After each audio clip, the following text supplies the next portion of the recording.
Welcome to Soul Study, the podcast where we explore personal growth, spirituality, and the deeper questions of what it means to consciously create a life we love. Think of this as your weekly book club for the soul. Each episode will study powerful ideas from transformative books, reflect how they apply to real life, and gently challenge ourselves to grow together. This isn't about perfection, it's about awareness. It's about remembering that you are energy, you are powerful, and you are always in a state of creation. Here, we take what resonates and leave the rest. So take a breath, open your heart, and get ready to become your most magnetic self. Let's begin today's Soul Study. Hi everyone, Jules here, and welcome back to Soul Study, the podcast to help you become your happiest, healthiest, most magnetic self. Now, today we are not covering a book, we're not doing any chapters, nothing like that. Today we actually have a listeners episode. So last weekend I gave you guys a way to contact me if you had any questions, comments, or thoughts or feelings about the book. And we're going to be doing those today because we actually have a couple of questions. So let's dive into your guys' questions. I'm going to be keeping these questions anonymous. One person asked, how did you personally get into manifestation? Was there a moment that changed everything for you? I wouldn't say I feel like the road that led me to manifestation was very I didn't realize that's where I was going to at the time. Basically my brother was starting to read Rich Dad, Poor Dad. If you haven't read that book, it's a great book, but he read that book and he was like, you should read this book. So then I read that book and it was talking a lot about your mindset and it was definitely more businessy than spiritual. But I was like, oh, there's this mindset here. And then also at the time I was asking a lot of questions about I was very religious. I grew up Christian and I had a lot of questions at that time about where did the Bible come from? What's the history of the Bible? And so I started looking into those things, and that kind of led me down the rabbit hole of discovering why I felt so discontent in religion. And that led me kind of more towards the spiritual path. And then the book, The Key to Living the Law of Attraction, was one of my first books that I read that actually talked about manifestation. So that's kind of how I got into it. I kind of came in through a religious and self-help back door into the spiritual realm. But yeah, that moment, I think the first moment of reading Rich Dad, Poor Dad was what sparked this journey. So that kind of did change everything for me. Oh, okay. So there is also a comment about the book, and they said that I like this book a lot. It definitely helped open my eyes to things that I need to work on, but also things that I could start doing to help live the law of attraction more in my life. Keep it going. Cool. Thank you. Another question. Do you believe everything happens for a reason, or do you think some of the things are just random? I do think everything happens for a reason. I also believe we do have free will, but I personally like to think that everything happens for a reason because any situation you can either grow from or learn from, or in hindsight, you're oh, that's why that happened. At least that's what I've seen in my life. So I do think that there is and or can be a reason for everything that happens in your life. So, and honestly, I do think that maybe it's not predestined, but it's you create the reason in which it happened. Because if you're creating everything that's happening in your life, then you also created why it happened. So that's just kind of what I believe in. Let me know if you think the same way. Let's see if there's another question. You said moving to Vegas was scary, but felt aligned. How did you know it was the right move versus just fear talking? Yeah, for me, moving to Vegas was very much I was freaked out, but in order for my dreams and goals that I wanted to do, that was the next best step. I couldn't have done that where I was in Maryland. It kind of seemed because we did try to make some of our dreams and goals work, and we did accomplish some things, but we kind of hit a stagnant point over there, and we saw opportunity here in Vegas. So it just was the next best step for accomplishing our dreams and goals. So even though it was scary, it was okay, well, if we really want to dive in to our dreams and desires, then this is the next best step. We got to take it. So that's kind of how that worked. What does your actual spiritual daily practice look like? What do you do? Okay, so daily spiritual practice, and obviously like their practices. So like, these are what I try to do every day, but like sometimes I don't actually get to them every single day. Pray. I try to pray every single day. Meditate is what I'm trying to do. I have fallen off the horse for the last like 3 months with it, but like ideally I am trying to get back into my meditation practice.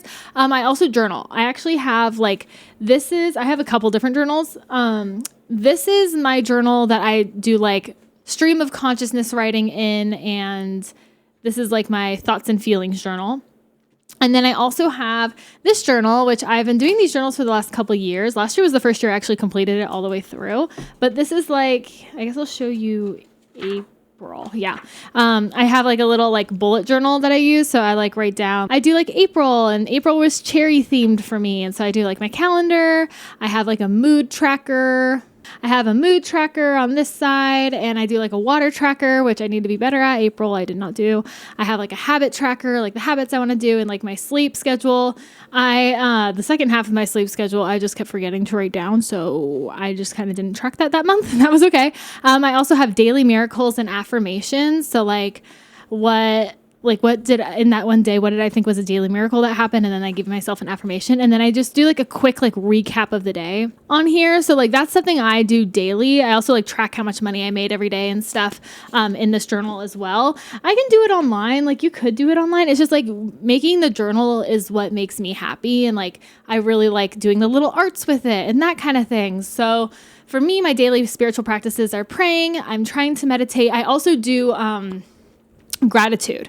So whenever I'm like feeling down, just like if I'm feeling like I need a boost of energy or I need a boost of love, I like sit down, I actually like think about, and like I have songs too that can help put me in this mood. But if I'm like really wanting to try to get back into a grateful peace of mind, I will do things that trigger that for me. So like for me, it's like listening to music or just like taking a second to call forth like a memory. That is something that I do to help me kind of come back into my space. And I would say that is kind of a spiritual practice of like reminding myself of gratitude and my highest excitement. So like, I would say I do that too on the daily. So journal, meditating, finding gratitude, and praying. Those 4 things. Ooh, this is a good question. How long did it take before you started seeing real results from practicing this kind of stuff? Okay. So the real answer is immediately, but I actually didn't see it. Like I didn't register that it was happening immediately until I looked back on it, and I was like, oh my gosh, like that really was something that I called in, and that like happened pretty instantaneously. So sometimes you might not recognize it at first if it's happening immediately. I think when I started actually like it coming in and I started recognizing it immediately, I want to say maybe 2 years ago, maybe a little under 2 years ago, I started seeing like more immediate results for my manifestations. And that's been really, really cool. And I'm curious to see if I can start playing with some bigger manifestations, because there have been some big ones, like this house, but there's also been a lot of really immediate small ones. And I'm trying to play a little bit more if I can have like immediate bigger ones. So I'll keep you guys posted if that works. Someone asked, how do you handle it when people in your life don't believe in this stuff or think it's woo-woo? Well, I can't control what they think, and so they probably do think it's woo-woo. I just don't push this kind of stuff. I'm definitely an advocate of, there's a saying called, it's more of like a Christian saying, but I kind of take it into my spirituality too. It's like, I think the saying goes, preach the gospel for all to hear, and when necessary, use words. So I just, through my actions, just live out my spiritual woo-woo life. And basically, I don't really bring it up unless people ask, or unless people are like, we're having a conversation and someone's like, ooh, I've been really struggling with this. And they're like, have you ever struggled with this? And I say like, oh yeah, I have. And this is kind of how I got over it. I never push the subject, because when people don't like being pushed, people don't like being told what to do. So I really only talk about it if people ask. And my family is very accepting and open of it. And like I said, my dad is very spiritual like this too. Like he used to not be, but him and I kind of almost around the same time switched over to spirituality. So now him and I have a lot of really interesting conversations about this kind of stuff. If people don't believe in this stuff, like that's fine. They don't have to believe in it. Like my belief system is that eventually when we all pass on to the other side, they're going to figure it out anyway. So they don't have to believe in it right now. Like would it make their life easier? Probably a little bit. Yeah. But maybe they chose to come into this life and not focus on that, but focus on other things. So that's not up to me to have them try to believe that stuff. So I never push someone's belief systems. Ooh, this is a good one. What's one thing from this book that you're still struggling to apply? I would say I'm from the Key of Living the Law of Attraction. I think I'm still struggling with visualization and discipline, like really being disciplined about doing some of my daily practices. Like daily meditation is something that I've been struggling a lot with. So I would say that's kind of where I'm struggling a little bit more, is I have to be a little bit more dedicated to my daily practices. And there's only a couple more questions on here. I think there's like 3 more. What's a limiting belief you've worked through that you think people could relate to? A limiting belief that I would say it still kind of comes and goes, and it's something I'm still working on, but a limited belief that I had and I'm working through is that I need to make everybody happy, which is a great belief to have at first, because it's like, oh, you're so nice, you want to make people happy. But like I said, I'm a recovering people pleaser. And so that belief, actually, that I needed to make everybody happy, was actually limiting me a lot more than I thought it was. It's limiting my comfortability. It was limiting my going for the things I genuinely loved and cared about, because I was scared that other people might not like it, and I didn't want to disappoint other people. So people pleasing was very limiting, and that's something that I've still been working through. And even last night, like I was out at a friend's DJ show, and I was like, oh yeah, like I go to here last night. It was like the same place I go to the night before. And they're like, oh, like, do you want to get on the box and dance? And like people pleasy person, me, I would have said like, oh yeah, because I didn't want to disappoint them. But instead I was really tired also. And so I said, no, because that's what I do for work. Like I'm not here to work. And then also like I can't be doing what I do professionally for free. Like that's a boundary that I need to set, because like I am a professional. And that was really uncomfortable for me to like deny and be like, no, I'm good. Like, no, thanks. Like, and that it did make me still feel like, ooh, but what if they hate me? Oh, what if they don't like me anymore? And eventually I was like, you know what? That's okay. Like you are allowed to have boundaries and stand up for yourself. And that is perfectly fine. Just know that like, if you are also struggling with people pleasing, that you are allowed to have boundaries. And if people don't respect your boundaries, that they're people that you don't need in your life, because if people start not liking you when you put up your boundaries, they just liked you because of what you could give them. They didn't actually like you. Hopefully, and it's a struggle. I still struggle with it. So if you need help or support or want to talk about it, just like, you have the email, you can email the podcast or like put it in the comment section below. I'd love to talk more about that with you guys. Oh, this is a good question. Do you ever doubt any of this? How do you work through that doubt? Yeah, I will say sometimes I do doubt it, because there is like a part of my brain that's like, that can't happen. Like, that's not going to happen for you. Like, that's not possible. And I'm like, like how I counteract those doubts and those thoughts is, number one, I still read a lot of books, and that helps me.